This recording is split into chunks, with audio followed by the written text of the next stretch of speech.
누가복음 24장 우리 1절에서 12절까지 말씀 같이 교독하겠습니다. 누가복음 24장 우리 1절에서 12절입니다. 제가 먼저 봉독합니다.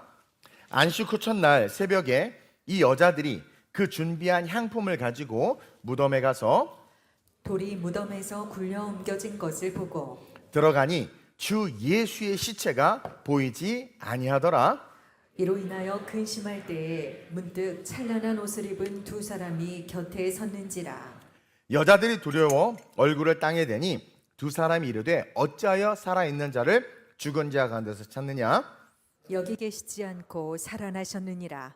갈릴리에 계실 때에 너희에게 어떻게 말씀하셨는지를 기억하라. 이르시기를 인자가 죄인의 손에 넘겨져 십자가에 못 박히고 제3일에 다시 살아나야 하리라 하셨느니라 한데, 그들이 예수의 말씀을 기억하고 무덤에서 돌아가 이 모든 것을 11사도와 다른 모든 이에게 알리니 이 여자들은 막달라 마리아와 요한나와 야고보의 모친 마리아라. 또 그들과 함께한 다른 여자들도 이것을 사도들에게 알리니라. 사도들은 그들의 말이 허탄한 듯이 들려 믿지 아니하나 함께 베드로는 일어나 무덤에 달려가서 구부려 들여다보니 세마포만 보이는지라 그 된 일을 놀랍게 여기며 집으로 돌아가니라. 아멘. 오늘 이 본문 말씀을 가지고 제목을 한번 큰 소리로 읽어볼까요? 시작. 부활, 실제가 되는 삶을 살라. 여러분, 이 부활 맹목적이고 개념적이고 추상적으로 여러분들에게 그냥 뭉뚱그려서 흐릿한 그림으로서의 부활이 아니라 여러분들이 인생을 살아가는 삶에 있어서 이 부활이 진짜 실제가 돼서 삶을 살아가는 그런 저와 여러분들이 됐으면 좋겠습니다. 2000년 전에 오늘 우리 주님이 부활하셨어요. 이것은 역사적 사실이고 사건입니다. 여러분, 부활이 없는 기독교는 기독교가 아니고 부활이 없는 우리의 신앙은 신앙일 수 없어요. 다시 말하면 예수를 믿는데 부활이 나에게 추상적이고 나에게 표피적이고 나에게 개념적이지 아니하고 그냥 부활은 부활이고 내 삶은 내 삶이다 라고 산다면 미안하지만 우리의 신앙은 신앙이 아닙니다. 기독교에서 이 부활은 너무나도 중요합니다. 왜냐하면 부활은 예수 믿는 우리 모두의 소망이고 부활은 영원한 삶이 있다는 것에 가장 강력한 증거이기 때문에, 역사적 실제였습니다.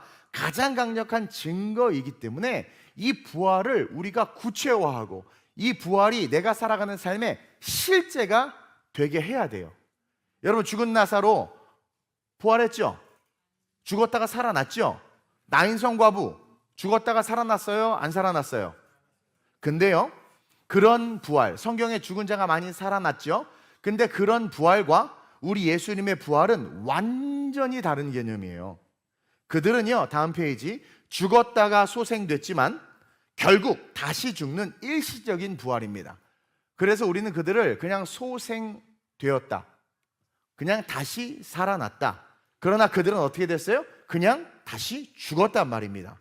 그러나 우리 예수님의 부활은요, 사망 권세를 이기신 완전한 새로운 존재로서의 부활이고, 우리가 예수를 믿고 죽은 다음에 예수님이 다시 오셔서 우리가 부활했을 때의 모습이 어떠한지에 대해서 친히 육체와 삶으로 부활을 통해서 우리에게 보여주셨다라는 거예요. 그래서 우리는 단어를 구분해서 써야 하는데, 나사로와 나인성 과부, 또 예수님께서 십자가에 달려 죽으실 때 무덤이 터지면서 죽은 자들이 살아났단 말입니다. 그들은요, 그냥 소생된 겁니다. 여러분, 오직 부활은 우리 예수님이 인류 역사 창세 이후로 지금까지 오직 부활은 우리 주님이 첫 열매, 처음이에요. 이걸 꼭 기억하시기를 바랍니다. 그러면서 예수님의 부활의 특징을 5가지를 우리가 살펴볼 수 있는데, 첫째로 여러분, 예수님의 부활은 읽어봅시다. 시작. 다시 죽지 않으시오. 절대로 죽지 않습니다. 예수님의 부활은 다시 죽으시는 부활이 아니고, 우리가 예수 그리스도를 믿고 죽어서 주님 오셨을 때 부활한 우리의 부활은 다시 죽지 않아요. 죽음이 없습니다. 왜냐하면 예수님의 부활은 죽음이라는 카테고리를 완전히 소멸시켜 버렸어요. 그리고 둘째로 시작. 시간과 공간을 초월하신 우리가 살아가야 될 영원한 삶은 시간과 공간의 개념이 없어요. 예수님이 벽을 뚫고 문을 뚫고 시간과 공간을 초월해서 움직이셨습니다. 무려 40일간. 예수님께서 부활하시고 나서 40일 동안 제자들에게, 500문도에게, 여인들에게, 수많은 사람들에게 자기를 보이셨어요. 근데 막 여기 있다가 여기 나타나시고 여기 있다가 저기 나타나셨단 말입니다. 시간과 공간을 초월하는 그 초월성이 부활 속에 있다. 또 세 번째, 시작. 실제 몸도 있어 만져지며 음식을 드심. 예수님은 제자들과 음식을 드셨고 실제로 도마가 만져봤어요. 의심 많은 도마가 만져줬단 말입니다. 만져졌는데 통과하고, 만져지고 음식을 드시는데 공간과 시간을 초월한단 말이에요. 그러니까 여러분, 이 부활의 존재, 이 부활체는 우리가 생각하거나 상상하기 어려운, 하나님만이 하실 수 있는 하나님의 사람들에게 주시는 축복이라는 거예요. 네 번째가 뭡니까? 죄가 없는 신령한 몸. 부활한 우리는 더 이상 죄가 우리를 건들 수 없어요. 그래서 예수 그리스도를 믿고 죽었다 부활한 우리는 죄하고는 전혀 상관없는 존재입니다. 예수와 함께 할 수 있는 존재, 영원한 천국에 들어가는 존재가 되는 거예요. 그래서 마지막으로 예수님의 부활은 어떤 부활이다? 부활의 첫 열매. 그렇죠. 그래서 우리가 죽었다 다시 부활할 때 예수님처럼 되는 거예요.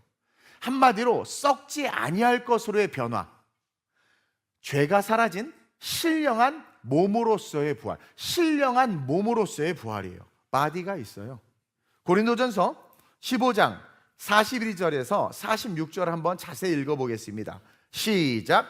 죽은 자의 부활도 그와 같으니 썩을 것으로 심고 썩지 아니할 것으로 다시 자, 살아나며 영생을 이야기하고 있죠. 계속 욕된 것으로 심고 영광스러운 것으로 다시 살아나며 다시는 죄가 우리를 건들 수 없고, 계속 약한 것으로 심고 강한 것으로 다시 살아나며 상함도 눈물도 고통도 없고 육의 몸으로 심고 신령한 몸으로 다시 살아나나니 천국에서 사는 천국 백성이 되는 겁니다.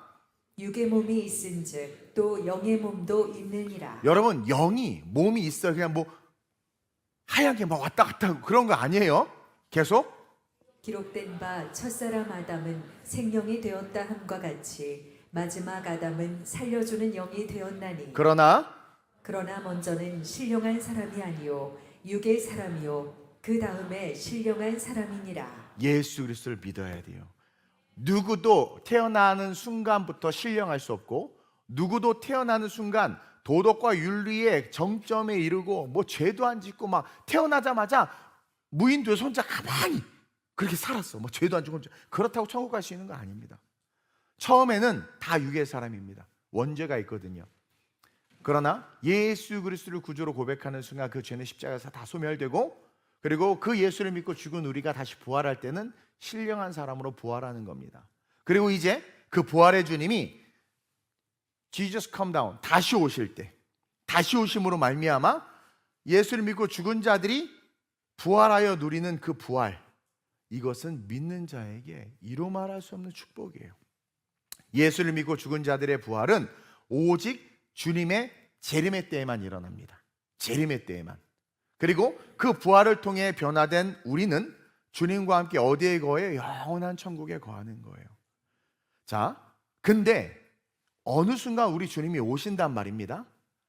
성경은 밭에서 일하는데 한 사람 들려 올라가고 한 사람 남아있고, 맷돌을 가는데 한 사람 들려 올라가고 한 사람 남아있고, 부부가 같이 잠을 자는데, 아이들하고 자는데 한 사람 들려 올라가고 한 사람 남아있다고 그랬어요. 이것은 뭐냐면 갑자기 서든이 어느 순간 도적과 같이 주님이 확 오셨을 때, 자, 죽은 자들은 무덤에서 들려 올라가요. 변화된 몸으로 예수님처럼 아까 말한 그런 영의 몸을 가지고 올라가고 혼인잔치로. 살아있는 상태에서는 어떻게 되느냐? 변화됩니다. 변화되어 들려 올라가요. 근데 이게 달라요. 다음 페이지. 이들은요, 천년왕국에서 장가도 가고 시집도 가고 아이도 낳고 천년간 살아.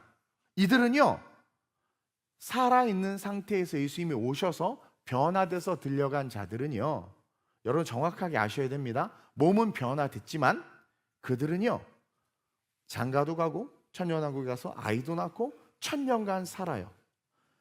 누구와 함께? 죽었다 부활한 자들과 함께. 그러면 죽었다 부활한 자들은 어떻게 해서? 이들은 장가 가지 않고 아이를 낳을 수 없어요. 이들은 천년왕국에서 예수님과 함께 통치하는 삶을 삽니다. 자, 이사야 65장 20절 너무 많은데 그냥, 그리고 24절에서 25절 큰 소리로 시작. 거기는 날수가 많지 못하여 죽는 어린이와 수완에 차지 못한 노인이 다시는 없을 것이라. 뭡니까? 수명이 없다라는 거예요. 계속. 곧 100세에 죽는 자를 젊은이라 하겠고 100세가 못되어 죽는 자는 저주받은 자이리라. 그때 죽는다라는 게 아니라 그만큼 영원한 시간 속에 들어간다라는 거예요. 계속. 그들이 부르기 전에 내가 응답하겠고 그들이 말을 마치기 전에 내가 들을 것이며. 함께하는 겁니다. 예수님이 지금 함께하는 거예요. 그리고 주님 하면 주님이 오세요. 저기 계시다 갑자기 이렇게 오셔. 왜? 부활체는 아까 말했듯이 시간과 공간을 초월해서 움직이기 때문에 그래서 항상 우리와 대화하시고 소통하세요. 계속. 이리와 어린 양이 함께 먹을 것이며 사자가 소처럼 짚을 먹을 것이며 뱀은 흙을 양식으로 삼을 것이니 나의 성산에서는 해함도 없겠고 상함도 없으리라. 여호와께서 말씀하시니. 그 이사야에 기록된 예언의 말씀, 나의 성산이 바로 천년 왕국입니다. 요한계시록에 말한, 다시 말하면 천년 동안 예수 그리스도가 왕으로서 우리가 살아가는 나라, 그것을 한자로 풀다 보니까 천년 왕국이 됐는데 그 천년 동안 우리가 사는 거예요. 그래서 부활한 부활체로서의 죽었다 산 자들과 살아서 천년왕국에 들어온 자들이 같이 어울려서 사는 거예요. 죽은 상태에서 예수의 재림 때 부활한 자들은 마태복음 22장 30절에 정확하게 기록해 놓고 있어요. 자, 죽었는데 그렇죠? 죽은 상태에서 부활한 자들 시작. 부활 때에는 장가도 아니가고 시집도 아니가고 하늘에 있는 천사들과 같으니라. 그렇죠? 정확하게 부활해서 천년왕국에 들어간 자들은 시집장가 가지 않아요. 그러나 살아있는 상태로 들어간 자들은 거기서 어떻게 돼요? 천년 동안 아이들을 낳고 키우다가 마지막 천년이 되는 시점에 하나님이 사탄을 잠깐 풀어놓고 그 풀어놓은 사탄이 살아가는 그 당시 살아간 천년왕국에 살아간 자들을 잠깐 유혹을 합니다. 근데 거기서 미혹되는 자들이 있어요. 없어야 되는데 그들이 아마게돈 전쟁을 일으키는 자들과 함께 무기토로 가서 최후 멸망을 당하는 것이 계시록의 마지막이에요. 그리고 천국에 들어가는 겁니다.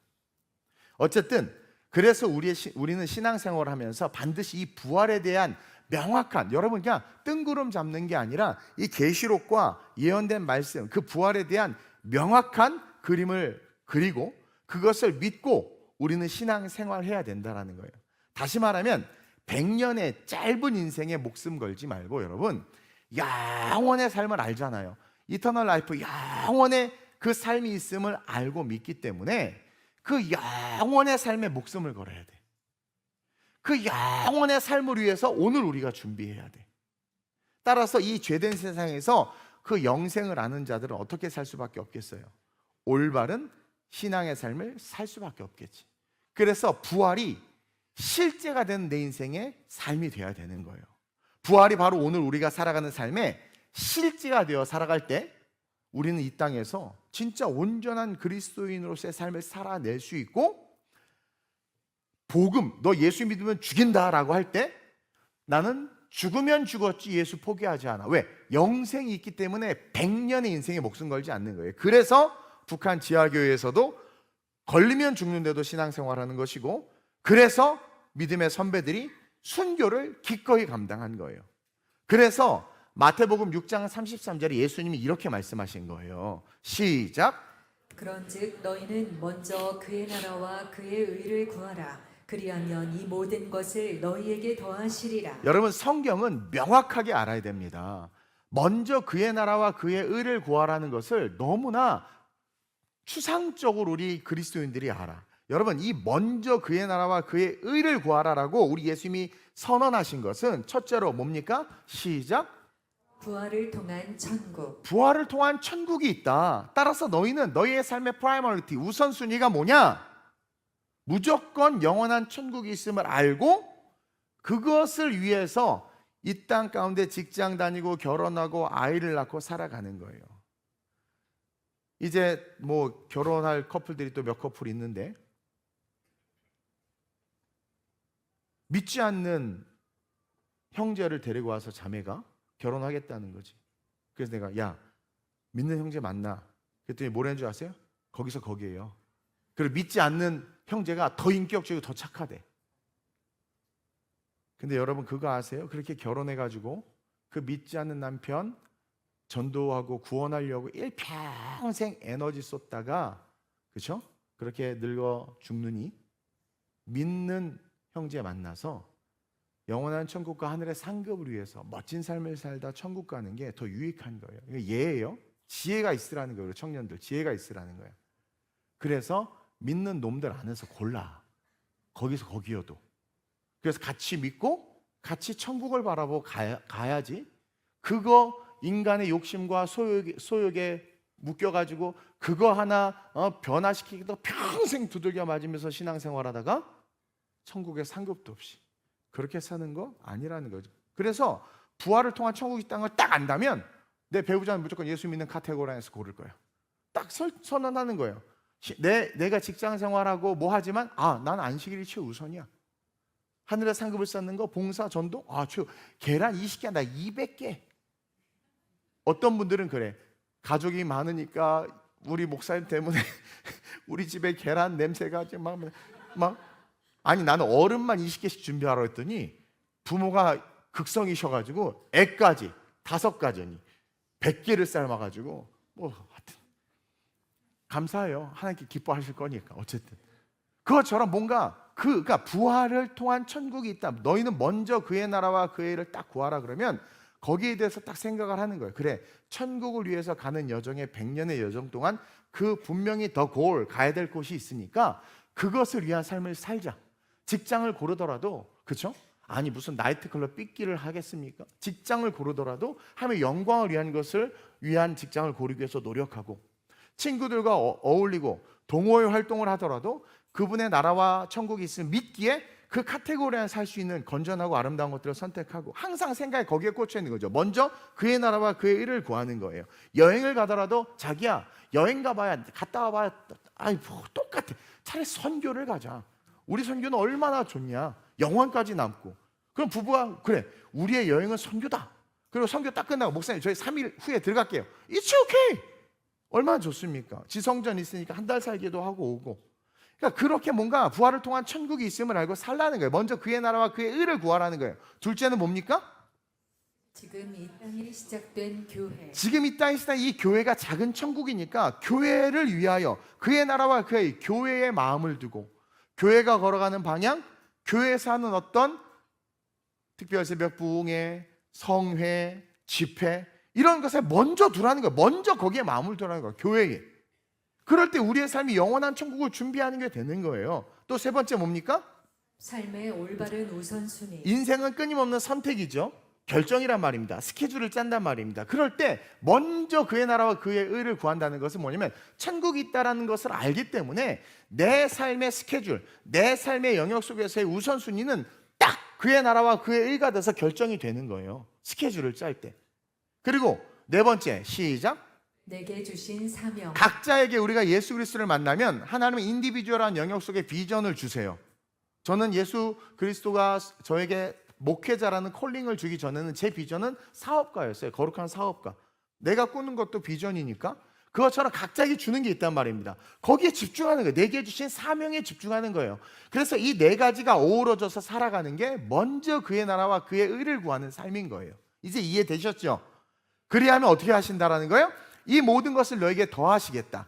이것을 인본주의와 번영주의 신학이 잘못 해석해서 이것을 그냥 세상에 복받는 수준으로 전락시켜버린 거예요. 아니에요. 이 네 가지가 통전적으로 어우러져서 먼저 그의 나라와 그의 의를 구하는 신앙생활을 할 때 자녀가 잘 되고 천대까지 복이 임하는 것이고 내가 들어가도 복을 받고 나가도 복을 받는 것이고, 왜냐하면 우리의 분명한 우선순위가 분명한, 우리의 초점과 시선이 분명한 거예요. 그래서 내가 모든 것이 그의 나라와 그의 의를 위해서 살 때 성령께서 우리를 도우시고 하나님이 우리가 간구할 때 응답을 주시고 우리의 삶이 정말 말 그대로 잘 될 수밖에 없는 거예요. 그런 삶을 사시길 축원드립니다. 그리고 어느 날 죽었다고 칩시다. 어디에 가겠냐라는 거예요. 영원한 천국이 확신이 되고, 그리고 천국에도 상급이 있어요. 그 큰 상급이 내 것이 된다는 것을 여러분 상상해 보세요. 소탐대실. 아우, 실비보험 10,000원 내는 거 아까워서 안 들었다가 세상에 갑자기 나 큰 병에 걸리니까 뭐래? 그때 보험 들걸!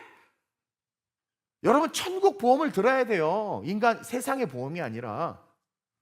정말 눈을 감았다 딱 떴더니 천국인데 초라한 구원도 있어요. 감았다 떴더니 영광의 구원도 있는 거예요.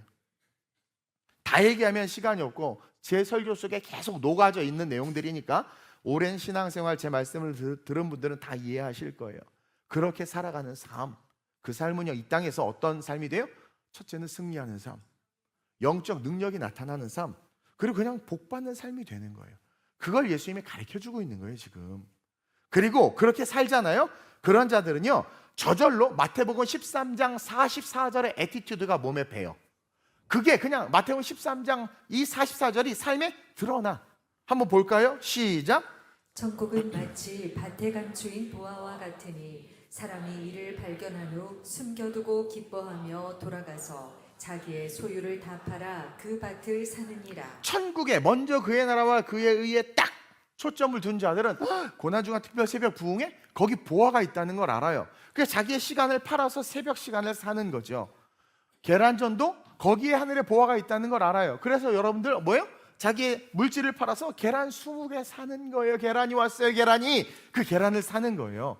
이해하십니까? 선교를 간다고 칩시다. 유스 서포터즈가 간다고 합시다. 시간과 물질을 팔아서 그 보화를 사는 거란 말입니다. 그게 먼저 그의 나라와 그의 일을 구하는 자들의 삶에 나타나는 삶의 태도인 거예요. 그 말씀을 해놓은 게 천국은 마치 밭에 감추인 보화와 같으니 사람이 이를 발견했다면 숨겨두고 기뻐하며 돌아가 자기의 소유를 팔아 그것을 산다. 가치를 거기에 두고 살 수밖에 없다. 쉽게 말하면 내가 이 땅을 살면서 천국을 알기 때문에 지불해야 될 가치를 아는 거예요. 내가 지불해야 될 가치, 그것이 뭔지를 알고 삶을 살아간다라는 거죠. 그래서 봉사하고 섬기는 것이 얼마나 귀한 줄 알아요. 그래서 이 봉사 내가 어떻게 더 잘 섬길까? 성산주간이구나. 뭐구나. 내가 맡은 직분 이거라면 재산을 팔아서 그걸 산단 말입니다. 시간을 거기에 올인한다라는 거예요. 그의 나라와 그의 의를 구하니까 그게 자연스럽게 되는 거예요. 자연스럽게 되는 거예요. 계란전도 시켜놓고 나만 노는 게 아니라 난 여러분들을 전도하잖아. 나름 사잖아. 그렇죠? 내 물질을 팔아서 비싸요 이거. 물질을 팔아서 사잖아. 그것처럼 어디에 가치를 지불해야 되는지를 알기 때문에 그 가치를 지불하는 거예요. 분명한 정체성을 가지고 살아갈 수밖에 없는 거예요. 그런 삶으로 우리는 부활이 실제가 되는 그 삶을 세상에 어떻게 해야 돼요? 보여줘야 돼요. 따라서 사랑하는 성도 여러분, 첫째, 둘째, 셋째를 축약했습니다. 한번 읽어볼까요? 시작. 부활, 실제가 되는 삶은 죽음을 향한 열심을 버리는 삶이어야 합니다. 옆 사람에게 죽음을 향한 열심을 버리세요. 아니 왜 입술을 열어서 교회를 욕하고 성도들을 욕하는 죽음을 향한 열심을 내냔 말입니다. 왜 입을 열어서 비난, 비평, 불평을 하는 그 죽음의 열심을 내냔 말입니다. 왜 시간을 들여서 죽음의 열심을 내고 물질을 써가면서 왜 죽음의 열심을 내냐고요. 더 안타까운 건 죽음의 영이 묶여있는 자들은 자기가 죽음의 열심을 내는 줄을 몰라요. 여러분, 신앙의 방향은 절대 죽음을 향한 방향이 돼서는 안 됩니다. 신앙의 방향은 생명을 향한 방향이 돼야 된다는 거예요. 오늘 본문 1절에 보면 여인들이 안식 후 첫날, 정확하게 말하면 토요일이 지난 주일 새벽에 유대 달력으로 안식일은 오늘의 우리의 달력으로는 토요일입니다. 토요일이 딱 지나고 안식일, 저녁부터 시간이 시작이 되거든요. 그래서 안식일이 지나고 첫날, 오늘 우리의 달력으로 주일날 새벽에 이 여인들이 어떻게 한 거예요? 예수님에게로 달려간 거야.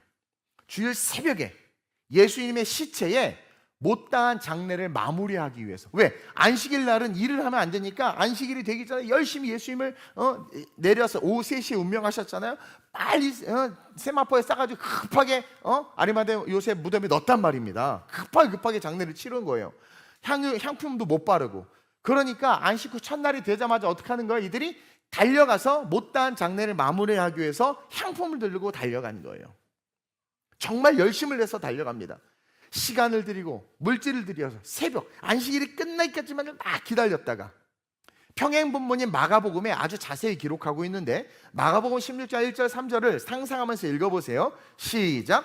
안식일이 지남에 막달라 마리아와 야고보의 어머니 마리아와 또 살로메가 가서 예수께 바르기 위하여 향품을 사다 두었다가 안식 후 첫날 매우 일찍이 해 돋을 때에 그 무덤으로 가며 서로 말하되 누가 우리를 위하여 무덤 문에서 돌을 굴려주리요 하더니 너무 아름다운 모습인 것 같아요. 예수님을 너무 사랑하기 때문에 돈을 들여서 비싼 향품도 샀죠. 새벽 일찍 여자들이 시간을 다 팔아서 자기 시간을 다 스케줄을 팔아서 그 시간에 딱 모였죠. 열심히 달려가면서 또 미래에 대한 꿈도 꾸면서 누가 무덤에서 돌 좀 굴려줬으면 좋겠는데 뭐 나름 비전도 말하면서 달려간단 말입니다. 근데요, 이 모습이 아름다운 모습이 아니에요. 이 모습은 우리가 따라야 할 모습이 아닙니다. 오늘 이 모습 속에 이 세 여인의 신앙이 드러나는데 한번 읽어볼까요? 이 여인들의 첫 번째 신앙은 뭡니까? 새벽부터 부지런함과 열심히 그쵸. 있는 삶입니다. 그렇죠. 또 둘째로 동역자들과 함께 동역하며 걸어갑니다. 또 향품을 준비하는 헌신과 재정적 섬김, 또 무덤 문을 걱정하면서도 포기하지 않는 도전. 얼마나 멋있습니까? 이것만 가지고도 설교할 수 있고요. 리더십 세미나도 할 수 있어. 근데요, 제가 해놨죠? 그러나 시작. 이 모든 위대한 헌신은 결론적으로 죽은 예수를 향해 달려가고 있었다. 우리가 입술이 바뀌지 않고 삶의 태도와 행동이 바뀌지 않는 이유는 우리의 신앙의 방향이 죽은 예수를 향하고 있기 때문은 아닌가. 이들은요, 다 죽음을 향한 행동이었어요.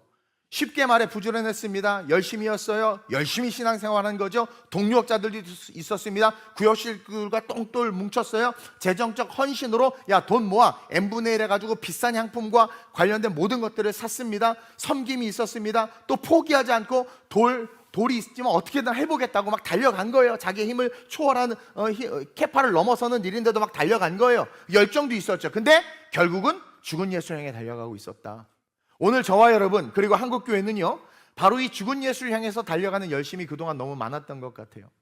영원한 천국과 영생, 부활을 바라보며 달려가는 신앙이 아니라 죽은 예수를 향하여 사람들에게 인정받고 싶어서 신앙생활합니다. 새벽 예배 나오는 이유가 나 새벽 예배 안 빠져. 항상 예배 일찍 와서 앉아서 기도하는 게 사람들이 내 뒷모습을 보고 나를 위대하게 생각하겠지.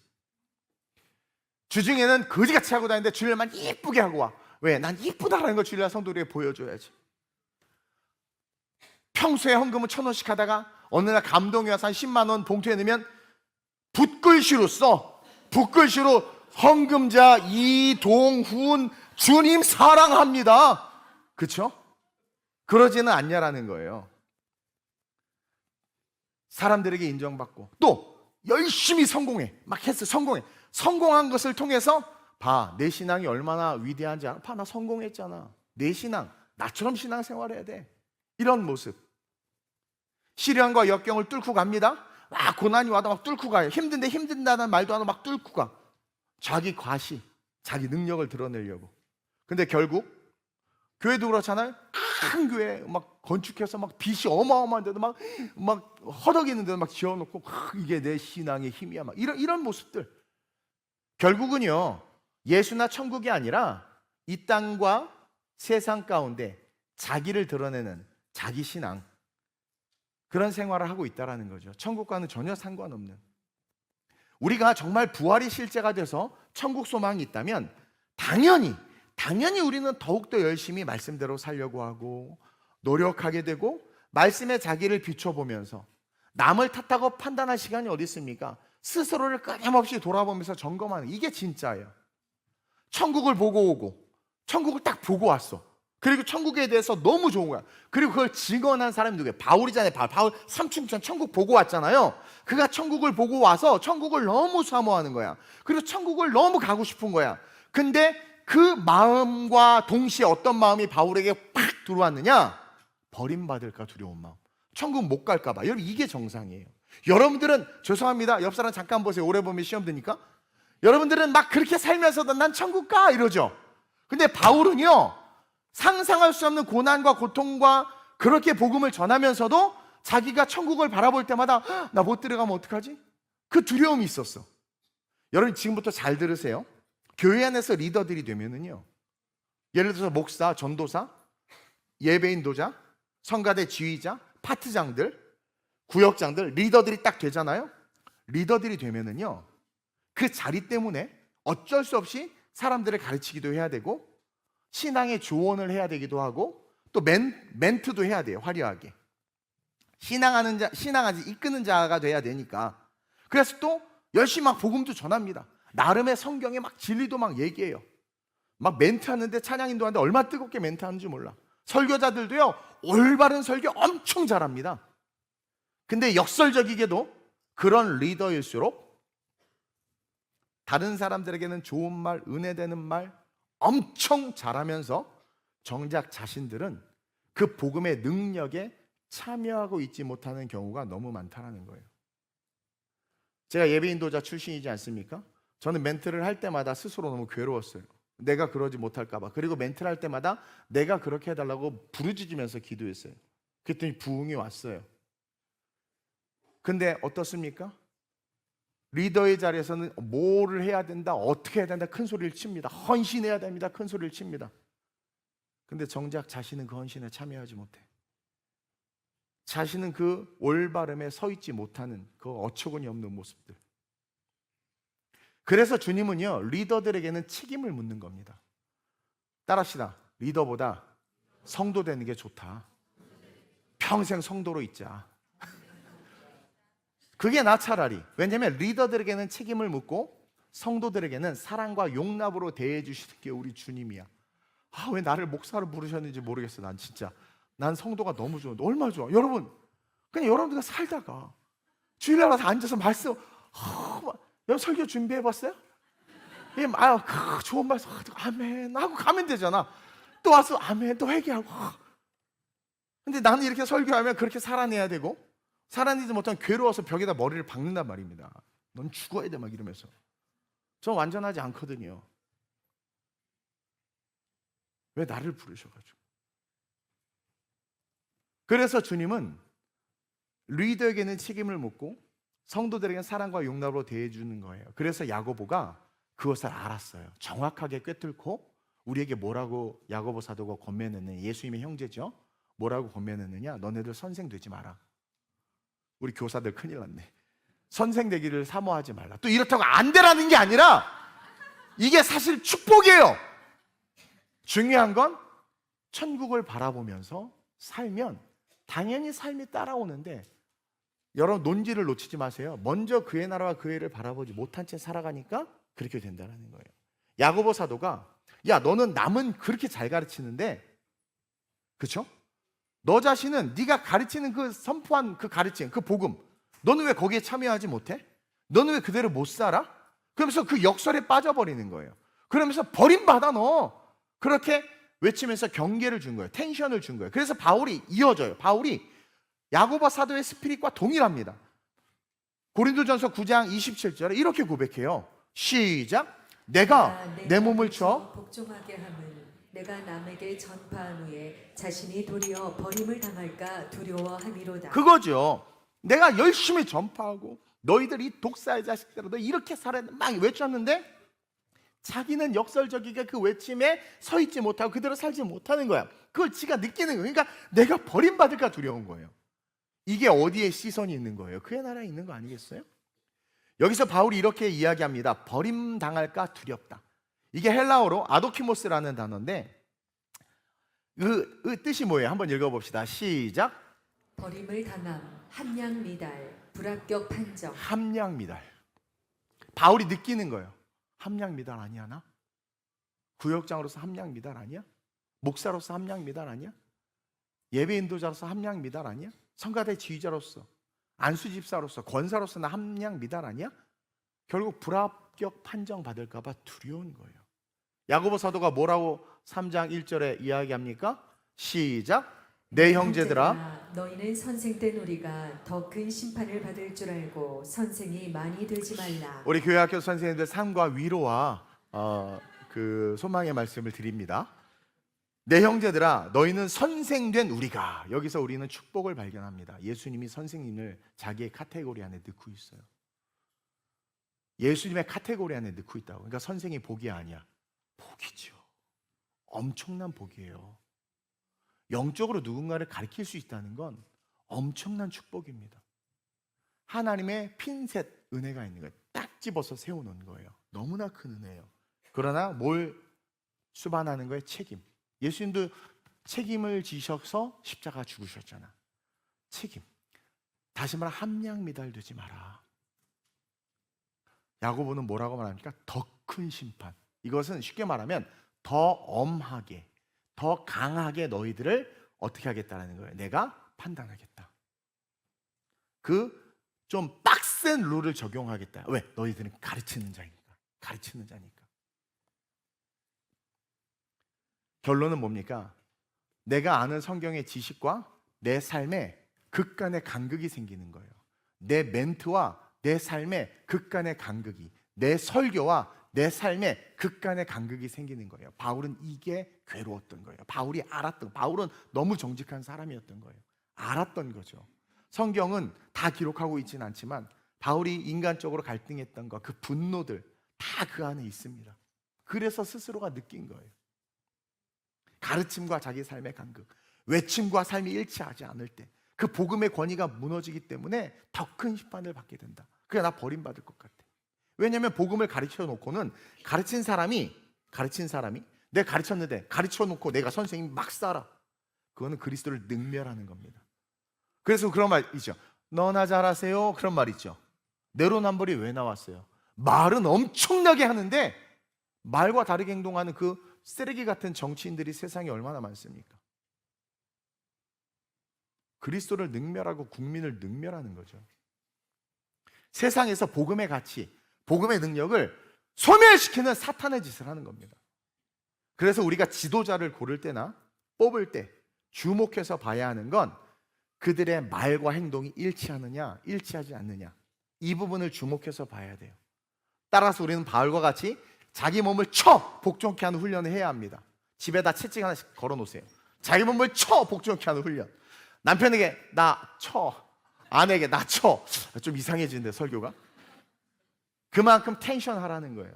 우리의 신앙의 방향이 죽음이 아닌 생명을 향할 수 있도록, 우리의 신앙의 방향이 이 땅에서 잘 먹고 잘 사는 유치하고 저질의 신앙이 아니라 영원한 천국을 향한 방향이 될 수 있도록 자기 몸을 쳐 복종시키라고 바울이 가르쳐주는 겁니다. 여러분, 예수님은 분명히 자기가 죽고 사흘 만에 살아나야 될 것을 제자들에게 가르치셨어요. 더군다나 말씀을 열심히 들은 대표적인 여자가 누구예요?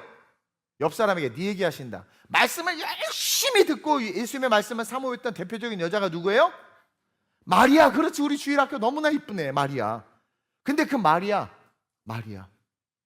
무려 3번이나 예수님이요 3번이나 시간이 없어서 마가복음 8장에서 마태복음 17장 22절에서 마태복음 20장 18절에서 3번이나 내가 죽었다 살아나겠다 가르쳤어. 다 들었어. 심지어 마태복음 12장 40절에서는 요나가 물고기에 있었던 것처럼 내가 땅속에 있어야 되겠다 여러 번 얘기했어. 예화까지 들면서.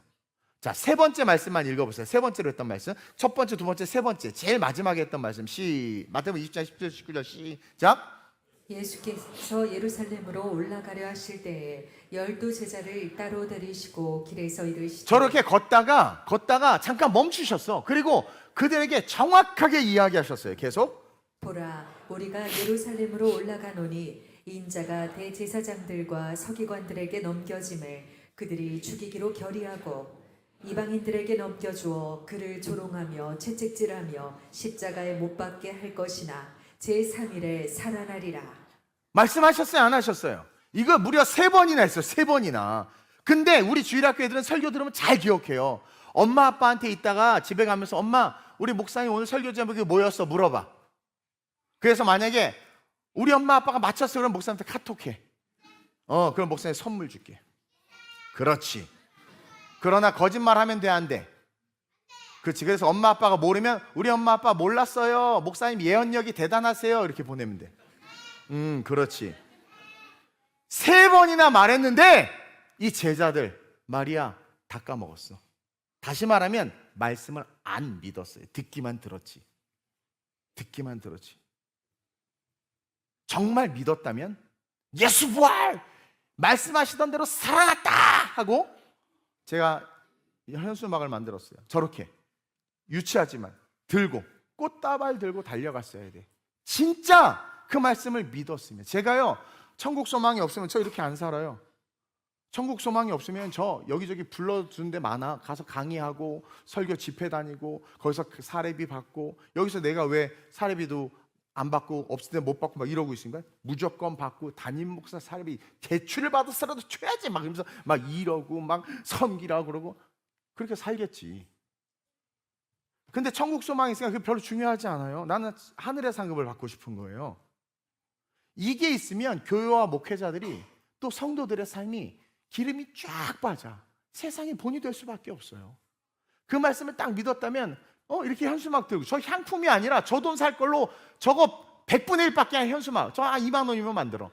저거 만들어서 꽃다발, 우리 옆에 여기 꽃집 집사람한테 말하면 예쁘게 만들어줘. 그거 들고 갔어야 돼. 그래서 막 기대하면서 역시다! 살아나셨다!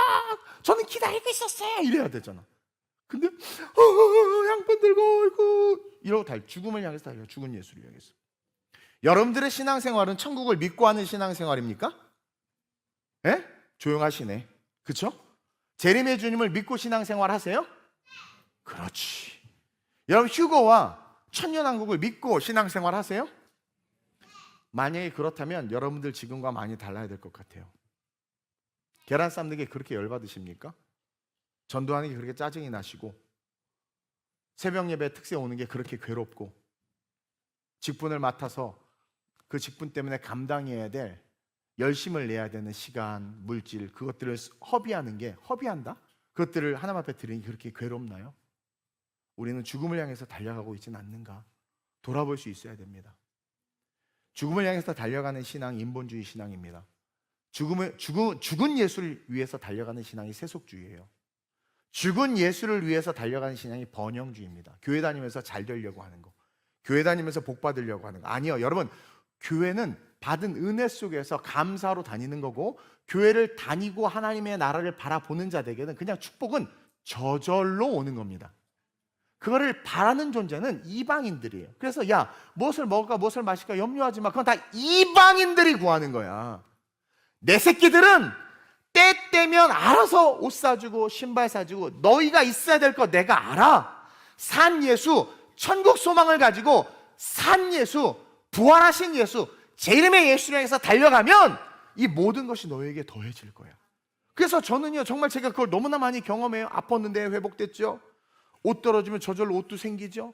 모든 게 합력해서 선을 이루는 거예요. 그 복이 있는 거예요. 여러분, 살아나신 다시 오실 예수를 향해서 신앙생활 합시다. 이 부활주일 다음 여러분들의 신앙의 방향을 점검했으면 좋겠어요. 나의 신앙은 천국과 재림을 믿고 걷는 것이냐, 아니면 이 땅의 부와 명예를 향해 달려가는 것이냐. 한번 읽어봅시다. 시작. 생명과 영원한 천국을 향해 바울처럼 자기 몸을 처복종시키는 훈련이 필요합니다. 다음, 이제 우리는 결정해야 합니다. 부활, 그 실제가 되는 삶. 밑에 읽어봅시다. 시작. 100년의 짧은 인생에 목숨을 걸지 마십시오. 영원의 삶을 믿기에 오늘 이 땅에서 영원의 목숨을 거는 온전한 그리스도인으로 살아내십시오. 이번 부활주일만큼은 이 결단을 좀 했으면 좋겠습니다. 100년의 짧은 인생에 목숨 걸지 맙시다. 이터널 라이프, 영원한 삶, 영원한 삶. 다음 볼까요? 당신의 신앙은 어디를 향하고 있는가? 이제 한 걸음 우리 빛으로 내디뎠어요. 우리 주님은 항상 오늘부터 우리를 다시 부르십니다. 이전 것은 지나갔어요. 이제 한 걸음, 오늘이 부활절, 우리는 빛으로 내디뎠습니다. 이제 당신의 신앙, 나의 신앙 어디를 향하고 있는가? 죽은 예수, 이 세상이 아니라 다시 오실 예수, 영원한 천국을 향해서 달려나가는 우리 TGC 모든 성도님들 되시길 주님의 이름으로 축원드립니다. 이 시간 함께 기도할 건데요, 성찬과 함께 성찬을 준비하면서 같이 기도합시다. 결단의 기도를 합시다.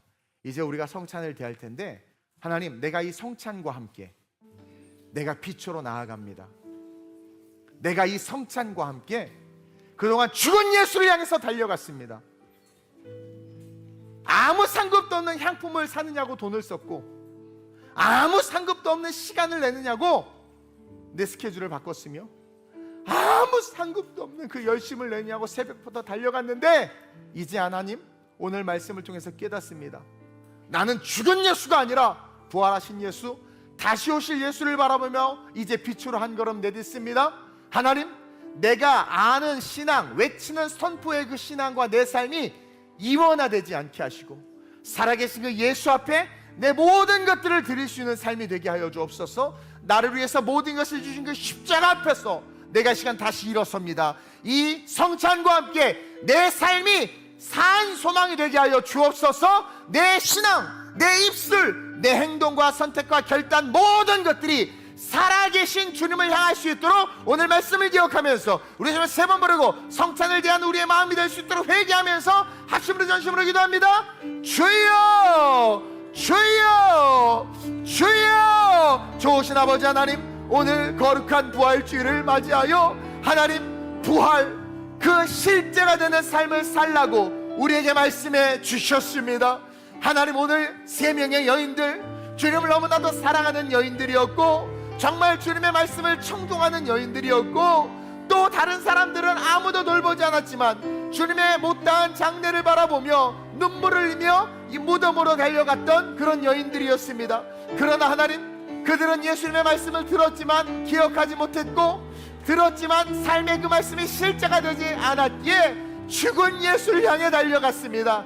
인간적으로는 그 여인들의 신앙의 모습이 아름다울 수 있고 본이 될 수 있지만 주님 앞에서는 책망의 신앙일 수밖에 없습니다.